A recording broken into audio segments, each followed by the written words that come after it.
When the school queen, Emily, was cornered by a gang in the alley, my childhood friend, Ethan, rushed forward without hesitation. I couldn't bear to see him get beaten up, so I stood in front of him to shield him. But instead of staying, he grabbed Emily and ran away. That day, I was left behind to face the gang's fury alone, beaten half to death. I missed my college entrance exams and became a laughingstock everyone knew about. Later, under pressure from both families, Ethan agreed to be with me, but he resented me for ruining his chance at love. In the end, he burned down the villa, taking me with him.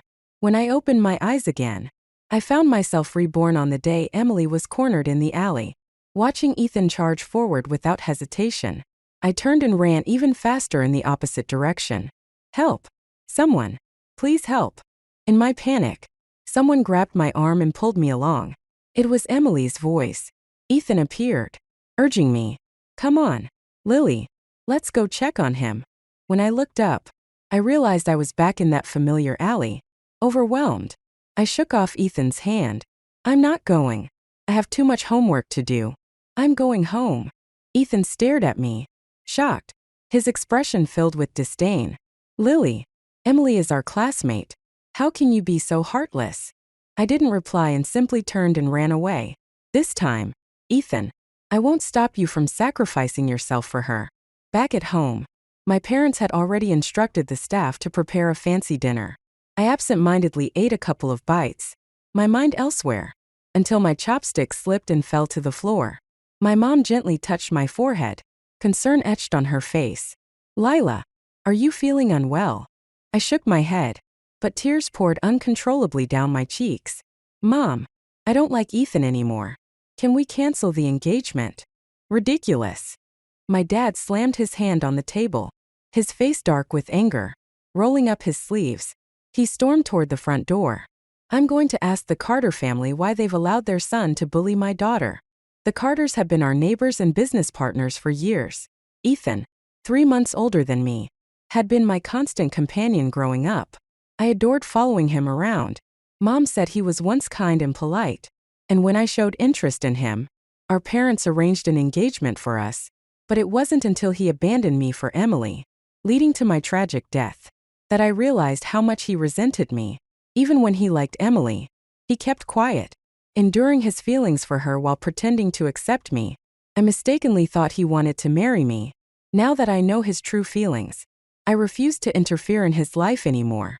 As Dad opened the door, sunlight streamed in, illuminating Ethan, who stood unharmed, supporting a fragile-looking Emily. They slowly walked toward the nearby villa. "Stop right there." Dad bellowed from the doorway. "What are you doing? Holding someone like that? Let go right now. You'd better get in here and apologize to Lila." Hearing the commotion, the Carter family quickly came outside. Mr. Carter rushed over and slapped Ethan across the face.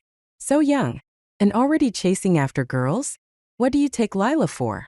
Seeing Ethan get hit, my dad's anger eased slightly.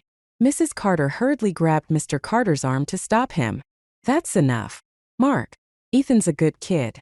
Let's hear what he has to say first." Mom tried to mediate, pulling me forward.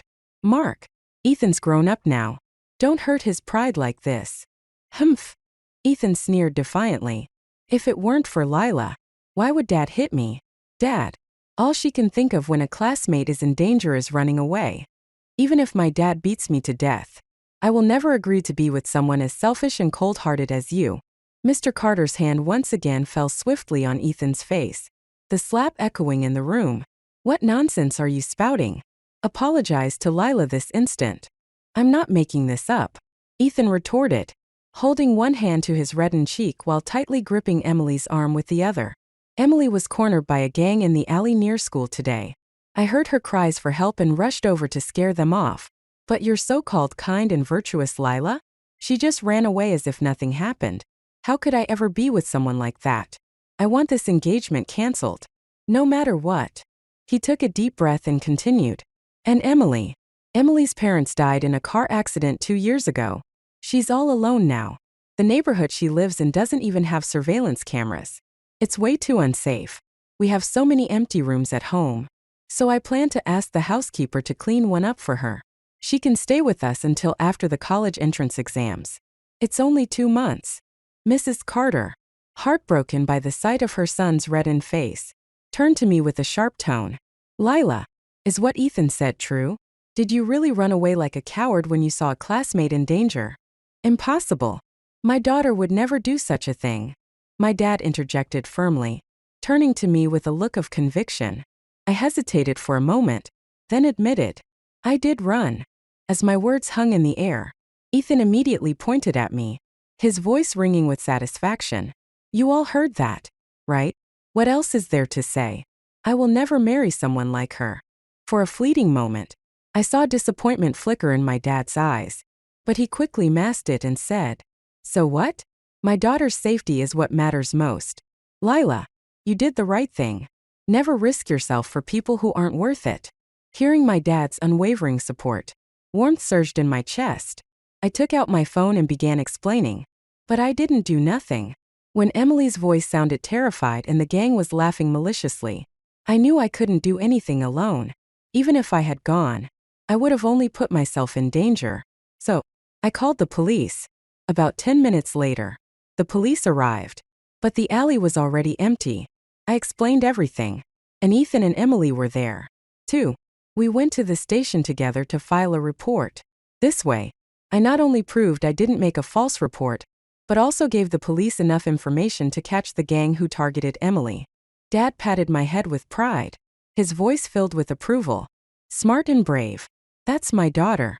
I'll have the driver take you to the police station now to finish the report. I'm not going. A shrill, anguished cry broke through the tense atmosphere. Emily collapsed to the ground, clutching her head and sobbing uncontrollably. Ethan crouched down beside her, his face filled with concern. Emily, what's wrong? Through her tears, Emily looked up at Ethan with a pitiful expression, a single tear sliding down her cheek. If you report this, everyone at school will know I was bullied by a gang. How will I show my face? How will I go back to class? I might as well be dead. She then turned to me with a resentful glare, her tone full of blame. Lila, why did you call the police? Why did you have to ruin me? Do you think someone as insignificant as me doesn't deserve to live? I frowned deeply, pointing at my own temple in frustration. Emily, is there something wrong with your head? Or are you some ancient relic unearthed from another era? This is the 21st century. Instead of trying to bring the people who hurt you to justice, you're worried about nonsense like this? No one's going to look down on you for being a victim. Something felt off. So I stared intently at Emily until I caught a fleeting look of guilt flash across her face. She quickly looked away, avoiding my gaze. Ethan, still fixated on Emily, didn't seem to notice. He said dismissively, The gang surrounding Emily? They were just a bunch of nobodies. I narrowed my eyes. There were several of them. How exactly did you manage to save her and come out completely unscathed? I drove them off with just a few quick moves. I found it unbelievable. In my previous life, those same vicious thugs had beaten me so badly that I was bedridden in the hospital for 3 months, unable to move. How could they have been as easy to handle as Ethan claimed? Emily's evasive expression told me there was more to this story, and I was determined to make sure the police investigated thoroughly. This time, even Ethan didn't side with Emily. He gently persuaded her to come with us to the police station to cooperate with the investigation and ensure those thugs faced justice. But Emily shook her head violently, refusing to say a word. When cornered, she suddenly bolted toward the villa, threatening to slam her head against the wall and end her life. Ethan immediately dashed after her, wrapping her in his arms. Emily, don't. Please don't. I know you're scared, but I won't force you anymore. Don't worry. I'm here. I won't let anyone hurt you. As he spoke, Ethan shot me a scathing glare, as though I were the villain who had harmed Emily. While they were busy drowning in their melodrama, I calmly called the police again, informing them that the victim who had cried for help in the alley was now at the villa. The police arrived quickly. When the patrol car pulled up to the gates of the villa, Emily froze, her face going pale. Confronted with the officer's questions, she no longer dared to lie. Tearfully, she confessed everything. The so-called thugs were her cousin and his friends. She had orchestrated the entire situation. ordering them to block her in the alley to stage a scenario where Ethan could heroically save her. Everyone present was stunned upon hearing the truth. Even Ethan's expression turned dark. Emily, however, wasted no time and threw herself into his arms.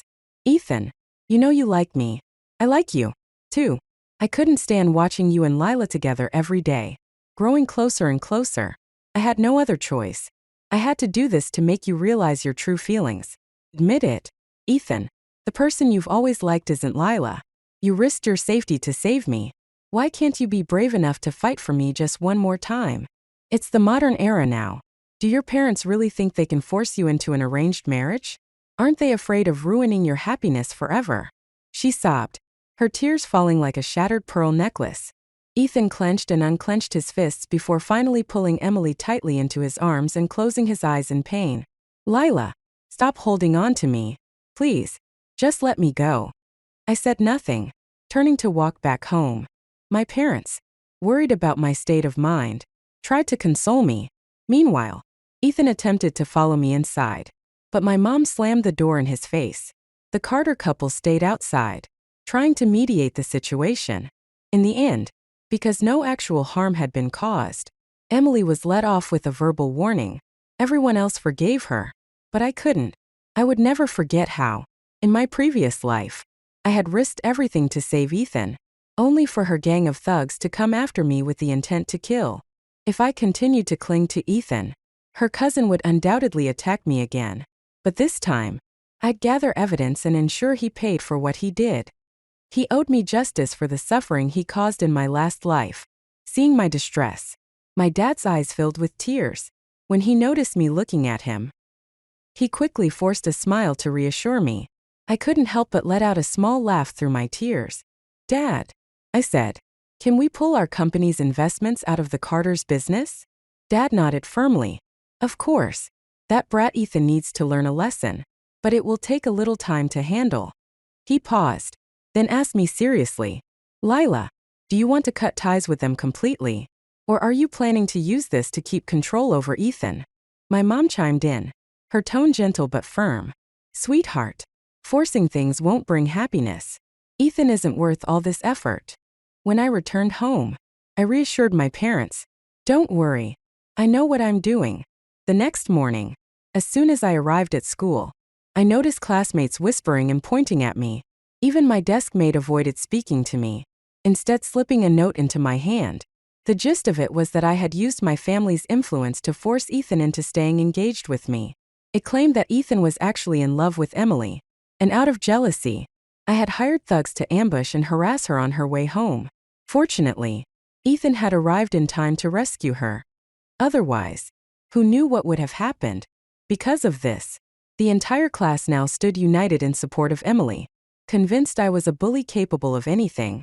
I didn't even need to guess who was behind these rumors. At the back of the classroom, Emily was surrounded by 7 or 8 classmates, all comforting her. From their angle, they couldn't see the triumphant smirk on her face as she glanced at me, her eyes gleaming with satisfaction. This was Ethan's punishment for me, all because I hadn't agreed to cancel our engagement yesterday. He had wasted no time teaching me a lesson. Without hesitation, I walked straight up to Emily in front of everyone. The moment she saw me, her smug expression vanished, replaced by a look of pitiful fragility. Lila, is there something you need from me? She asked, her voice trembling. I stared coldly at her act and said, you're the one who spread the rumor that I hired thugs to ambush you, aren't you? Emily shook her head frantically and burst into tears. No, it wasn't me. I don't even know how the classmates found out. Lila, please don't blame me. Before I could respond, a sudden force yanked me back. Ethan stood glaring at me, his eyes burning with anger. Lila, I warned you not to bully Emily. She's only guilty of liking me. She's done nothing wrong. Emily, once again, threw herself into Ethan's arms, sobbing loudly. That moment, I finally understood where her audacity came from. She thought that as long as Ethan was on her side, she could manipulate me however she pleased. I couldn't help but laugh at the absurdity of it all. Turning back to the gathered crowd, I calmly said, those thugs were hired by Emily herself. I don't even know them. The police came to my house yesterday to take my statement. If you don't believe me, you're welcome to verify it with the police station. But instead of listening, the classmates scoffed at my words. There are only 2 months left until the college entrance exams. Lila, you're just saying that because you know no one has time to go to the police station to check. Emily is so gentle and soft-spoken. How could she possibly know any gang members? But you? You've always been arrogant, using your family's influence to do whatever you want. Bullying Emily is exactly the kind of thing you do. I was at a loss for words. Frustrated, I turned to Ethan. You were there yesterday. You know what really happened. Why don't you tell everyone? Ethan clearly hadn't expected the events of yesterday to spread so quickly among the classmates. He looked torn, glancing at Emily for guidance. Emily clung to his sleeve, pleading, Ethan, I don't want to talk about what happened yesterday. It's too painful. Ethan frowned, hesitated for a moment, then threw out a vague response. Lila, just stop. With that, he turned and went back to his seat. It was clear he had no intention of defending me, effectively leaving me to bear all the blame. The bell rang, and the classmates dispersed with disdainful glances in my direction. Ethan lowered his head, as if regretting his silence. Meanwhile, Emily, emboldened by the situation, shot me a provocative look before suddenly grabbing my hand. She slapped herself hard across the face with it and dramatically stumbled backward, toppling over a desk and rolling onto the floor.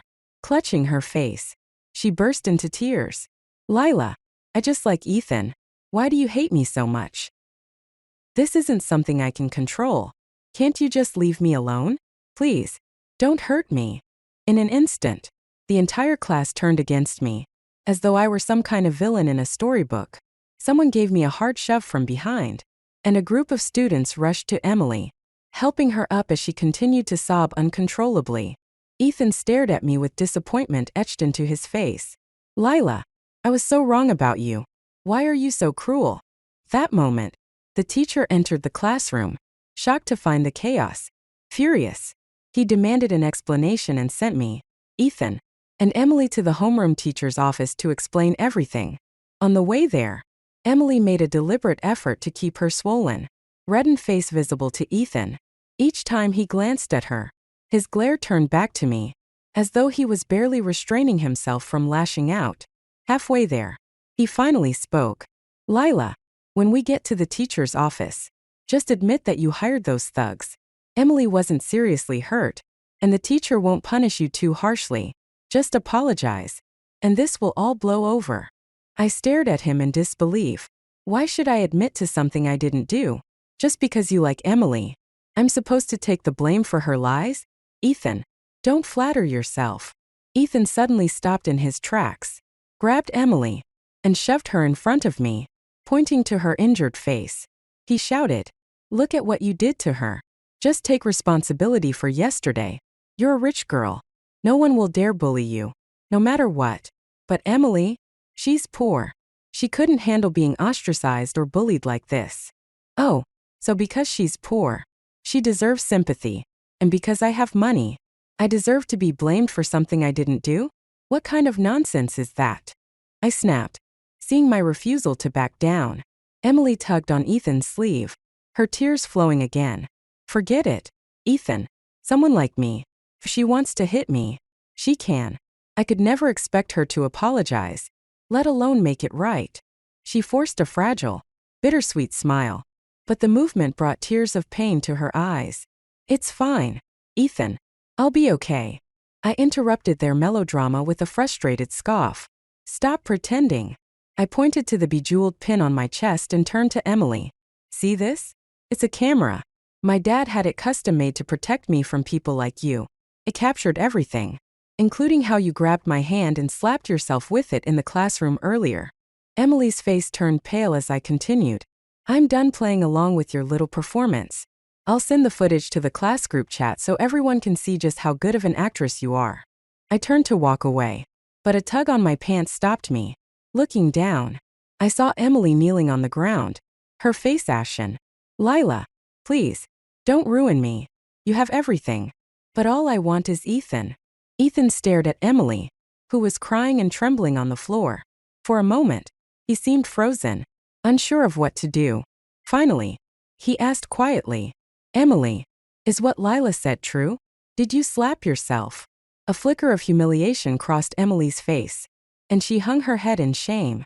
Ethan let out a bitter laugh, his voice laced with self-mockery. Without saying another word, he turned and walked away. Panic flooded Emily's face as she scrambled to her feet and ran after him, wrapping her arms around him from behind. She cried, Ethan, please, save me. I only did it because I was afraid you'd choose Lila over me. She's your equal in every way. Her family, her status. But I'm just an orphan with no one. Her voice trembled as she spoke, her emotions spiraling out of control. In her haste, she tripped and fell into the artificial lake nearby with a loud splash, her scream echoing across the campus. Ethan, who had been cold and distant, immediately froze. The moment he saw Emily struggling in the water, all of his composure shattered. Without hesitation, he dove into the lake to save her. He quickly took off his jacket and jumped into the lake to rescue her. Meanwhile, my mom fiddled with the simple pin on my blouse and sent the recording of my earlier conversation with Emily and Ethan to the class group chat. I watched as Ethan carried the soaking wet Emily out of the lake. He gently picked up his discarded jacket and carefully draped it over her shoulders. Amused, I asked, So, are you still planning to go to the homeroom teacher's office? Ethan stormed toward me, snatched the pin from my blouse, and crushed it underfoot, realizing it wasn't actually a camera. He let out a relieved sigh before turning back to glare at me. I'll tell the homeroom teacher everything. That you bullied Emily and forced her to jump into the lake. Lila, you can wait to be expelled from school. He turned back to Emily, his eyes filled with concern. Let me take you to the infirmary to get some dry clothes and medicine so you don't catch a cold. Emily shook her head firmly. No, Ethan, we should go to the homeroom teacher first and clear things up. Ethan nodded. Whatever you say. I followed the two of them to the office, glancing at my phone as the group chat erupted with anger. My classmates and even some teachers had listened to the recording and were now openly criticizing Ethan and Emily. As I trailed behind the pair, who held hands like two star-crossed lovers heading to their doom, I couldn't help but find the whole situation absurdly ironic. The moment we entered the homeroom teacher's office, Emily burst into tears. Mr. Ma, our teacher, listened in silence, his expression dark as coal. Ethan mistook this as anger toward me and began fabricating accusations, pinning blame after blame on me. Ethan's confidence grew with every word, and he eventually declared, If you don't punish Lila severely, even expel her, I'll take this directly to the principal. I won't stand for favoritism. Mr. Ma, visibly trembling with anger, took out his phone, opened the class group chat, and played the recording on speaker. Then, without saying a word, he tossed his phone onto the desk and stared at Ethan and Emily. Emily, who had been crying moments earlier, froze as the recording played. Her face turned pale, and then, unable to bear the humiliation, she fainted on the spot. Ethan quickly scooped her up and ran to the infirmary, but not before turning back to glare at me one last time. Lila, you're so unfamiliar to me. Back in the classroom, my classmates, who had previously treated me like a monster, now surrounded me with apologies. I waved them off, uninterested, having experienced death once. Their shallow accusations and apologies didn't bother me, but I wasn't going to let the two people who started this escape unscathed. Ethan and Emily didn't show up for the rest of the day. It seemed Emily couldn't face the backlash after her lies were exposed. In the following days, I ignored their absence, throwing myself into studying for the upcoming college entrance exams. Emily, unable to withstand the judgmental stares of her classmates, often ran out of the classroom in tears. Ethan would inevitably chase after her to comfort her. Sometimes, she'd feign headaches or stomach aches, giving her more excuses to pull Ethan away from class. By the time of the final mock exam before the college entrance exams, Ethan's grades had plummeted so badly that he couldn't even qualify for an average college. One evening, as I returned home from a late study session, Mrs. Carter stopped me outside my house. Lila, can you come over to our house for a moment? I need to talk to you about something. I had no desire to entertain her request. It's late, Mrs. Carter.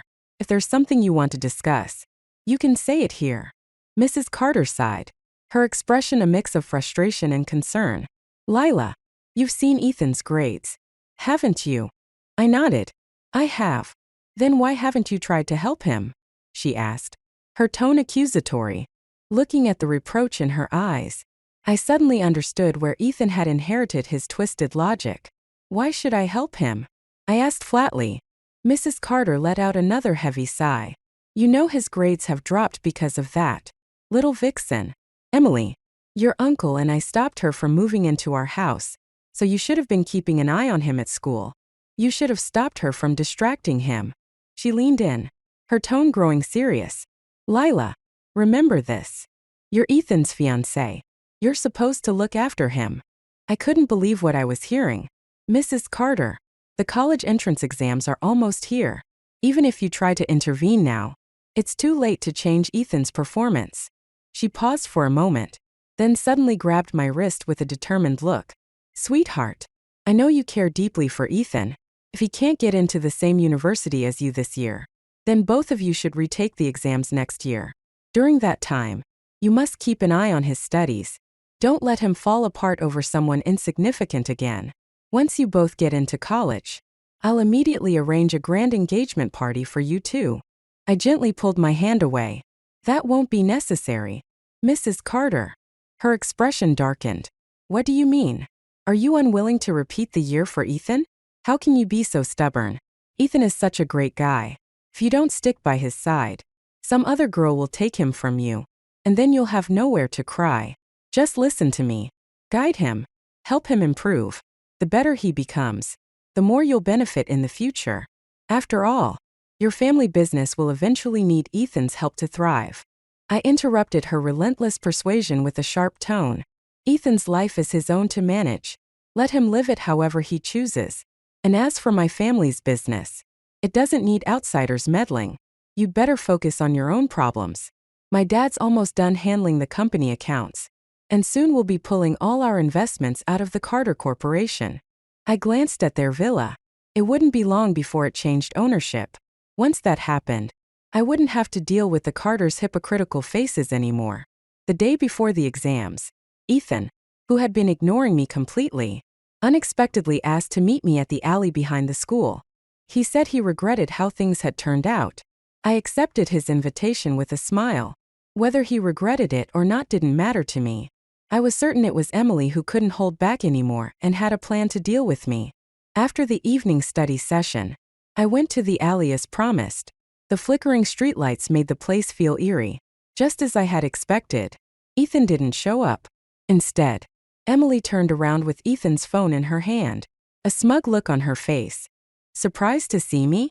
It's me. I looked at her calmly. Why did you call me here? Emily didn't answer right away. Instead, she dangled Ethan's phone in front of me. Miss Song, I used Ethan's phone to send you a message, and here you are. You must really love Ethan, don't you? Ha, but Ethan's heart is with me. He spends all his time with me, caring for me, staying by my side. Doesn't it hurt to see that? I said nothing, watching her calmly as she continued to act triumphant. Before she could finish, a gruff voice interrupted from the other end of the alley. What's all this chatter about? 7 or 8 men holding iron rods emerged from the shadows. The leader pointed at me with a sneer. This little girl? She's the one you said could cough up $1 million. He turned to Emily, his tone menacing. You'd better not be messing with me. Emily. Emily panicked and hurriedly explained. Cousin, I wouldn't dare lie to you. She's the heiress of the Song Corporation. $1 million is nothing to her. She could even give you $10 million if she wanted to. But you have to make sure to keep this clean. If her father finds out, neither of us will make it out alive. My eyebrows raised slightly. Was she planning to kill me to silence me? The group of thugs advanced toward me, while Emily smirked behind them, her voice cold and mocking. Lila, just go die already. If it weren't for you, I'd still be the pure, resilient school belle in everyone's eyes. I wouldn't have become the target of everyone's disdain, nor would Ethan have grown distant from me. I could feel his affection for me gradually turning into pity. I didn't want that. As long as you're dead, the engagement won't bind Ethan anymore. He'll definitely fall in love with me again. Emily laughed hysterically, her expression manic. But I wasn't the least bit nervous. In fact, I was thrilled. A sharp shout broke the stillness of the night just as the gang of thugs, wielding their iron rods, was less than 3 meters away from me. Dozens of bodyguards armed with cameras charged out of the surrounding alleys, snapping photos of the thugs relentlessly. The once menacing men instantly became flustered and disoriented. Emily tried to escape, but I ordered my people to stop her. With all the evidence at hand, I immediately called the police. Emily froze in shock, then glared at me with a bitter smile. So you knew all along. Lila, what did I ever do to you to deserve this? Why are you trying to ruin me? I couldn't help but laugh at her pitiful and furious expression. As expected, true villains always see themselves as victims. I didn't bother arguing with her anymore. 10 minutes later, the police arrived, and the entire group was taken to the station that night. By the next morning, news of the Song family heiress being ambushed in an alley due to jealousy over her engagement to the Carter family's son had gone viral. I prepared myself for the college entrance exams as planned. As I stepped out of the house, I found Ethan sitting on the steps of my front porch. The dark circles under his eyes and his disheveled hair suggested he hadn't slept all night. When he saw me, he quickly stood up, looking ashamed. He opened his mouth to speak but seemed to falter. It wasn't until I walked past him that he gently tugged on my sleeve. Lila, I'm sorry. I didn't know Emily was that kind of person. She almost got you hurt. It's a good thing you were prepared. Can you stop holding this against her? She's really pitiful. But don't worry. I won't be with her anymore. I'll fulfill our engagement and cut ties with her completely. I shook off his hand. It's too late. She doesn't have another chance. Neither do you.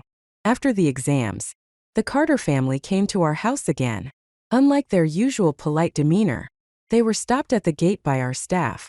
Furious, Mr. Carter yelled from outside. Lila, what's the meaning of this? Get out here right now.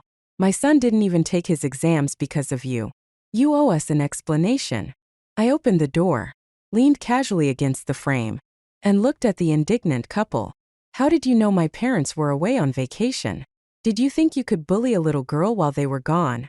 Mrs. Carter's face briefly showed a flicker of embarrassment before she quickly composed herself. Of course not. Lila, you and Ethan have been close since childhood. Are you really going to let a misunderstanding caused by some nobody ruin your relationship? That would be such a pity. She pushed Ethan forward. Say something. Ethan. Ethan finally looked up at me, his eyes briefly lighting up. Lila, I'm sorry. I didn't take the exams. I know I let you down, but I've realized that without you, I don't want anything else. The exams don't matter to me anymore. I couldn't help but laugh at his poor acting. Ethan, are you trying to pin your failure to take the exams on me? You know perfectly well that you've neglected your studies. With your current ability, even if you had taken the exams, you wouldn't have gotten a decent score. Ethan panicked, scrambling to explain. No, that's not it. Lila, if you'll just repeat the year with me, I promise I'll make you proud. I'll get into the same university as you, and we can go back to how things used to be. Please, don't leave me. The once proud Ethan Carter was now humbling himself and begging me, not out of love, but desperation. It must have been the Song family's withdrawal of investments that caught the Carters' attention. I was worried my parents, after years of friendship and business ties with the Carters, might soften their stance. That's why I sent them on vacation, to keep them away from the situation. After all, they hadn't experienced the painful betrayals I endured in my previous life. As for Ethan Carter, there would never be forgiveness from me. I closed the door, and the light in Ethan's eyes disappeared as the last sliver of the door shut. His entire family was eventually driven away by security. By the time I received my university acceptance letter and flew to the island to reunite with my parents, the Carters were in ruins. They had hastily packed their belongings to flee their villa after declaring bankruptcy. But I had already tipped off their creditors. They were stopped mid-flight and confronted by their debt collectors. Mr. and Mrs. Carter were both sent to prison. Ethan, left with nowhere to go, ended up on the streets. He became a favorite subject of tabloid reporters, who gleefully captured his downfall. The pictures of him rummaging through trash bins for food or being chased after stealing steamed buns made headlines every few days. As for me, I never crossed paths with him again. Months passed, and my life took on a peaceful rhythm, free from the entanglements of my past. University life opened new doors for me, new friends, new experiences, and a future that felt entirely my own. The shadows of Ethan and Emily gradually faded into irrelevance. One sunny afternoon, as I walked through campus, I received a call from my father. His voice was warm and steady. "Lila, we've finalized the complete withdrawal from the Carter family's remaining business interests. They no longer have any ties to us." "Thank you, Dad," I said, feeling a weight lift from my shoulders. He chuckled softly. "You've grown so strong, my girl. Your mother and I are proud of you." Hanging up, I reflected on how far I'd come. I wasn't the naive girl who blindly chased after someone who didn't value me. I had reclaimed my life, my dignity, and my future. As I sat down on a park bench, soaking in the sunlight, I noticed a street performer nearby. He played a melancholic tune on a violin. His eyes closed as if lost in another world. His music reminded me of my own journey, a symphony of heartbreak, strength, and renewal. A small crowd gathered, applauding as the song ended. As the performer packed up his violin, our eyes briefly met. He smiled, a kind, genuine smile that warmed my heart. I smiled back, feeling a spark of something new and unexplored. Perhaps, in this fresh chapter of my life, there was room for new connections and a love built on mutual respect and understanding. Not a love born of obligation or guilt, but one that would grow naturally and beautifully. And for the first time in a long time, I felt truly free. Free to live, free to love, and free to write my own story.